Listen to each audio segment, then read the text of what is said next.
Hi everyone. I'm so happy to be here. Thank you, Dorian, and thank you, Brockton team. I'm so grateful. I actually lived in Vancouver for a decade, and also I grew up in Manila. So I've only been living here for maybe 6 weeks.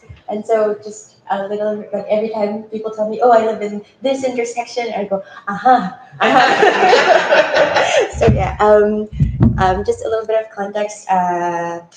This book was written inside a psychiatric ward. I have bipolar disorder, and so I had a very severe manic episode that led to a psychotic break. And so I did not anticipate that I will be having a writing residency inside the ward. So yeah, because of Jesse is the main character, right? Because of Jesse, I thought maybe I'd start with a poem that also has music. Um, Live your beautiful life, baby. Under my umbrella, on a rainy day, I pass by a boy by himself on the field, young enough to be my son, probably in fifth grade, his face a cloud of calm in the cold, before he kicks the ball over the crossbar and in between the uprights to score a three. I try not to crinkle my face like confetti, how badly the inner dad or big sister in me wants to yell, yes,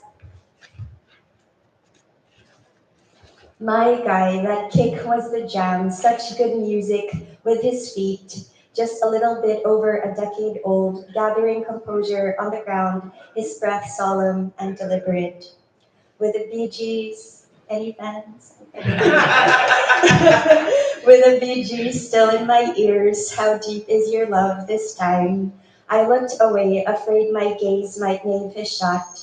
Still, I held him in my spirit, this boy, a reminder of another, the one, through the many red and luminant seasons of fall, grew and grew with me.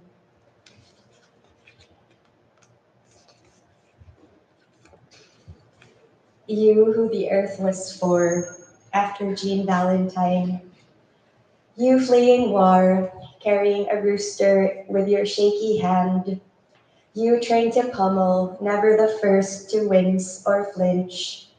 You who plant their sadness into the dirt, you whose questions have no gentle answers. You who cook too close to the stove, you at the table, missing the one not there.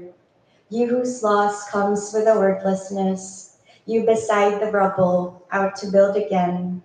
You in the backseat, being loved, you running towards the water.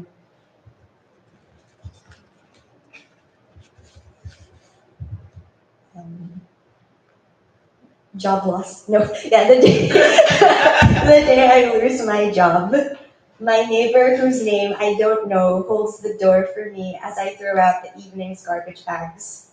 By the green bins, girls leave a trail of caramel popcorn that looks like confetti in the dark. The television show I watch ends with a thank you to all who made it possible. The last episode closes with a small ship sailing out of a child's bedroom. The moon is full and I sleep to the sound of ocean glowing on my laptop screen. Underneath the floorboards, a family rocks to their own karaoke. I breathe in and out with lungs the shape of trees.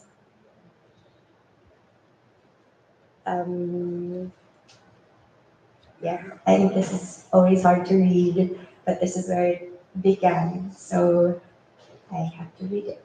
Postscript to Mania after Shira Ehrlichman. I bought rainbow scarves and pastel colored napkins, then begged near turnstiles and bus stops for silver coins because there was hunger and I could no longer afford a slice of pizza. Up high and bereft of self-seeing until someone came with gifts. I remember chiffon cake with the words, Steffi, see you soon, in midnight blue icing, for the stray dog in me, friend, a member of me.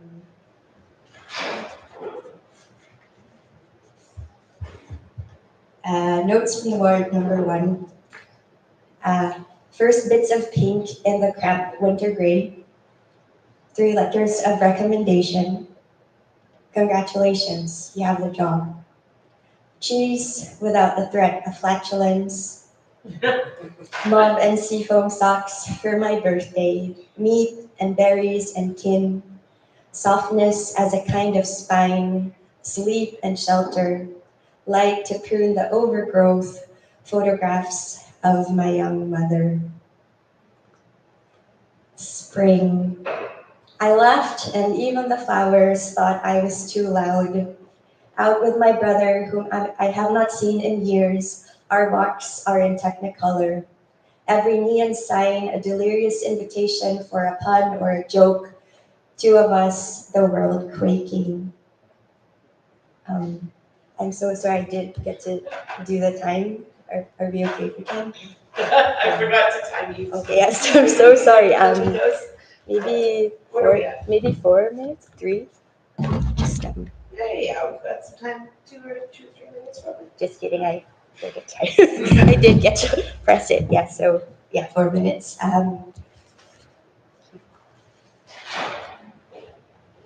Notes from the ward too.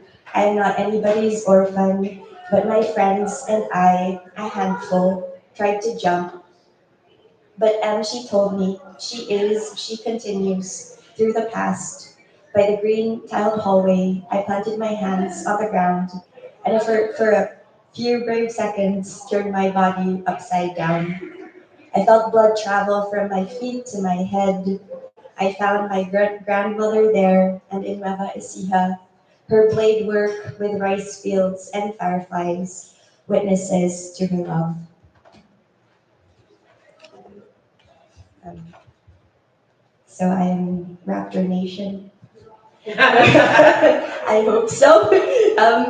Notes from the ward, number 7. While the Raptors slugged it out with the Warriors at Air Canada Stadium, which I watched from a grainy television in Manila, what I didn't see coming was Fred Van Fleet, elbowed underneath the basket, blood like river through his cheek. The cameraman zoomed to the shiny hardwood floor where he fell and where we can see so clearly his chipped tooth. When Rilke said, keep going, and no feeling is final, terror or madness, keep going, I think about Fred, I think about his tooth, and how, if ever at all, do we get to know where we are headed, and if ever at all, do we know, through the dirt and effort of our dreaming and dreaming, do we land? Um,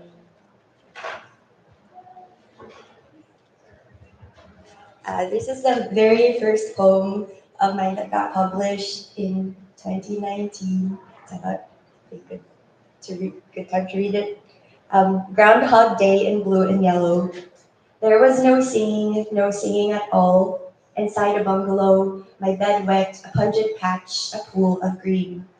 Within each slant, something silent screams, and to hear the lullaby, I cup my hands over unsevered ears. Sleepwalking since I was 8, risk factors were key. The poems were rooms, but their doors were shut. I did not know samskara or prefiguring. Through the years, a spectrum, shriveled discs to starry nights, Theo who loved him. Um, I feel like it's good to keep it short, so I'll end with a last poem, not a poem, but the last page of the book. Um, Blue and Yellow Road with gratitude to Wade Compton. He's a West Coast poet. I feel like he writes everything. So yeah, West Coast writer. He wrote this graphic novel for middle grade readers called The Blue Road, which if I had to can only recommend one book ever to the library, that would be it. It's a beautiful fable about migration, and it was written for his daughter, Sana. Yeah, so Blue and Yellow Road, again with thanks to Wade Compton. At the end of the hallway, where we get to face the only section of the ward with windows that showed us the rest of where we were in the world, traffic lights, kids off the school bus, convenience stores, police stations and parking lots. Elle takes my black composition notebooks that one of my therapists gave me. Let me write you a business plan, Elle says. She has seen me in Warrior 1 and Warrior 2 poses on the floor, and we've had enough time together for me to spill, despite all my defenses, that I would like to teach yoga, but I am scared because how can I expect people to trust me with their bodies when I can't even trust my own mind? A couple of years later, after this encounter with Elle, who I will never see again because I didn't even get to know her real name, I was looking at trees being blown steadily by the wind. My mind, which has never been good at sequencing, jumped to Baron Geisler and Kanye West. I imagined sitting beside them by the shoreline, and the shoreline.